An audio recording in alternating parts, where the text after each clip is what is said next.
um grande prazer voltar aqui, nessa empresa tão prestigiada, para falar sobre um tema muito interessante.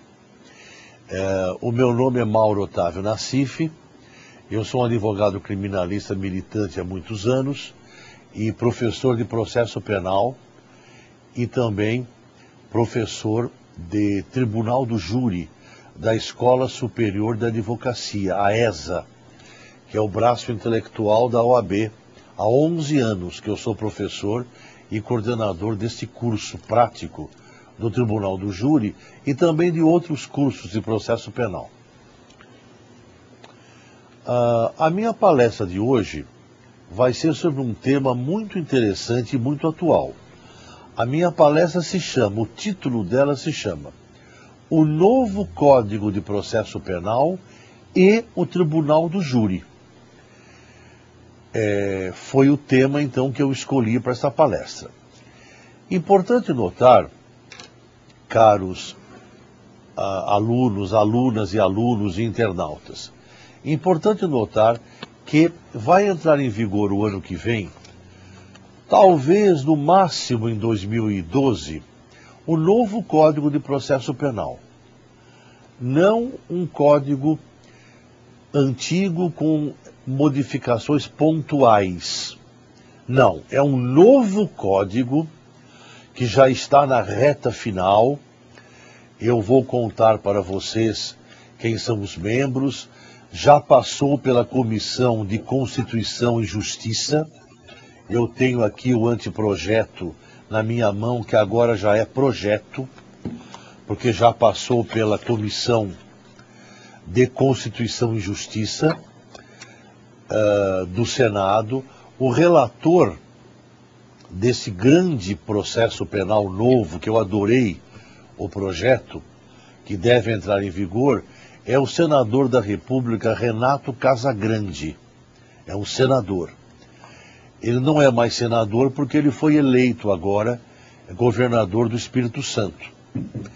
Mas ele ainda está coordenando, ainda está dando as diretrizes finais para o Código de Processo Penal, que já está no Senado, já está em vias de ser votado pelo Senado, pela Câmara, pelo Congresso. Inclusive, hoje é dia 19 de novembro de 2010, hoje, sexta-feira. Na terça-feira, agora no dia, há 2 ou 3 dias atrás, o Renato Casagrande, esse grande senador, e também um grande jurista, René Ariel Dotti, deram uma grande entrevista na Rede Globo, não na Globo Aberto, no canal fechado, no canal a cabo, com o Alexandre Garcia, sobre esse novo código. O relator e esse grande jurista, René Ariel Dotti. Bem, encerrando esta parte de apresentação, eu quero contar para vocês que realmente é um código de processo penal maravilhoso, moderno. Eu, inclusive, Mauro Otávio Nassif, participei de 2 reuniões da comissão, porque a comissão foi itinerante, foi para vários estados e comentei vários aspectos. Mas esta comissão, que eu vou dizer os nomes dos membros, depois mandou esse anteprojeto, que agora já é projeto. O Supremo Tribunal Federal também mandou sugestões, pelo ministro César Peluso. O Conselho Nacional de Justiça, o CNJ, também enviou sugestões. A OAB aqui de São Paulo também, e eu participei, enviou sugestões, e tudo foi então conglomerado no Senado, passou pela comissão, pela famosa Comissão de Constituição e Justiça, e agora já está na reta final, deve ser votado no começo do ano, ou no máximo no meio do ano. A comissão original que o Senado designou e nomeou, eu tenho aqui os nomes, eu vou dar para vocês. o presidente da comissão que elaborou primeiramente o anteprojeto, depois se tornou projeto. O relator é o ex-senador Renato Casagrande, mas quem deu as primeiras linhas foi esta comissão nomeada pelo Senado. O presidente é um grande jurista criminalista, o ministro Hamilton Carvalho, que foi o coordenador. Ele é ministro do STJ, do Superior Tribunal de Justiça, foi o coordenador. O relator foi o Eugênio Pacelli de Oliveira, um grande professor de processo penal do Ministério Público Federal. Outro membro, Antônio Correia. Eu estou lendo aqui, nisso que eu recebi do próprio Senado. Aqui, olha, essa publicação é do próprio Senado. Senado Federal, Secretaria Especial de Editoração e Publicações do Senado. Continuando então, Antônio Correia, um magistrado. Antônio Magalhães Gomes Filho, um grande professor de processo penal aqui de São Paulo, que foi do Ministério Público, mas agora é advogado, é professor da USP. Fabiano Augusto Martins de Oliveira, é um consultor do próprio Senado, mas ligado à área criminal. Depois, Félix Valois Coelho Júnior, é um advogado criminalista do Amazonas e deputado estadual. Jacinto Nelson de Miranda Coutinho, é um grande professor de processo penal do Paraná. Jacinto Nelson de Miranda Coutinho, um professor, é procurador do Estado e professor de processo penal, com obras escritas, com doutorado, inclusive na Itália, de processo penal.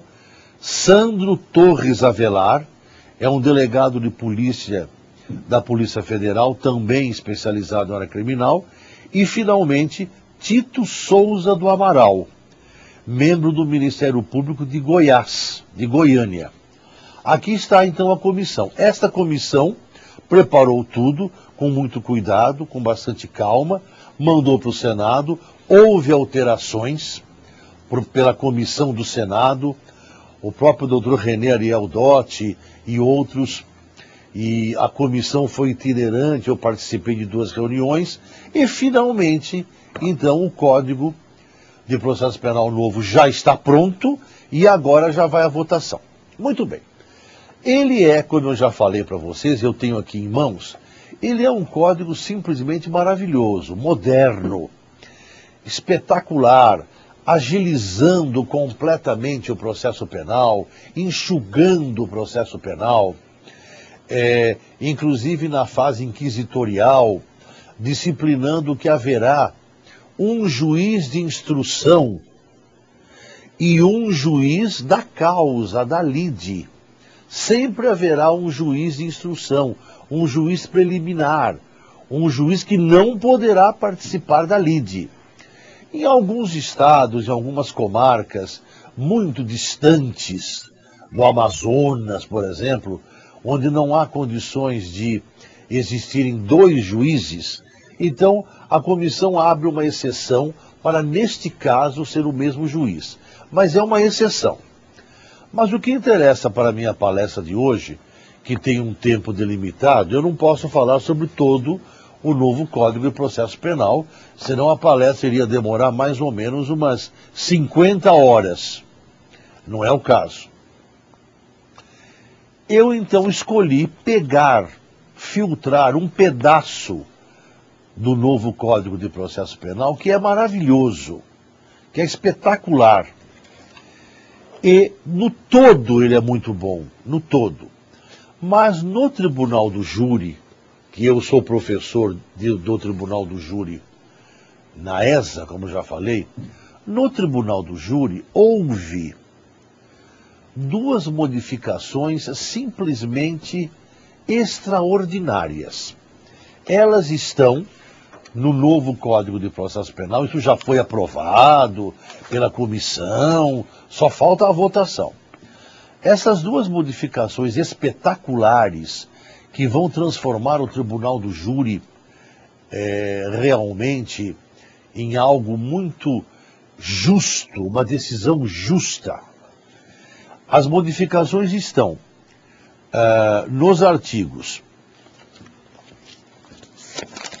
387, é uma grande modificação, e o 386, e também o 388, até 392, todos do novo Código. Quais são, então, essas modificações espetaculares do Tribunal do Júri? A primeira diz respeito, que é algo que é pensado há 100 anos aqui no Brasil, em aumentar o número de jurados de 7 para 8. Até hoje, o número de jurados era um número ímpar, 7 jurados, isso há muitos e muitos anos, 7 jurados. E a decisão seria por 4-3, ou 5-2, ou 6-1, ou 7-0.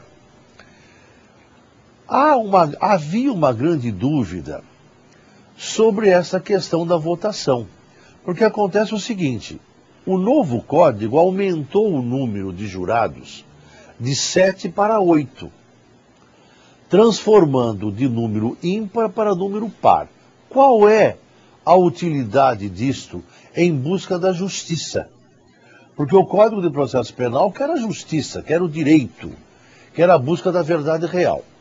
Acontece o seguinte: existe no Código de Processo Penal, isso vem de Roma, já de Roma, do direito romano, que o empate, que a dúvida, favorece o réu.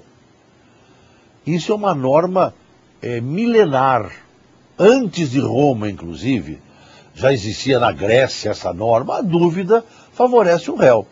A justiça tem que procurar bem os aspectos do crime, da autoria, e a dúvida, em último caso, se houver uma dúvida, o ideal seria que não houvesse dúvida, que a justiça encontrasse realmente a verdade, para dar a cada um o que é seu. É uma norma que vem até da Grécia, nem de Roma vem. Dar a cada um o que é seu. Mas se não for possível, a dúvida tem que favorecer ao réu. É uma norma. E sendo 7 jurados, número ímpar, esta norma milenar não era aplicada no Tribunal do Júri. Então, isso não é novidade. Desde o começo do século pensava-se nisto. Mas o número era ímpar. Agora, essa comissão de jurados resolveu metamorfosear, transformar essa questão, e serão 8 jurados, e não 7. Muito bem. Por quê? Por causa da questão da dúvida. E além disto, para dar uma segurança jurídica nos julgamentos pelo Tribunal do Júri. Vejam vocês, caros internautas, alunas e alunos, vejam vocês, com 7 jurados, o resultado seria de 4-3, vamos supor.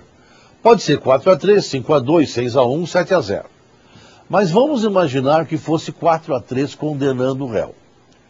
O réu que se diz inocente, o réu que chora dizendo que não foi ele, há uma grande dúvida, e ele é condenado por apenas um voto de diferença. 4-3, apenas um voto. É uma margem muito estreita, é uma margem muito dúbia, melhor dizendo, muito frágil. Condenar um homem por um voto, com o risco de ficar preso anos e anos, morrer na cadeia,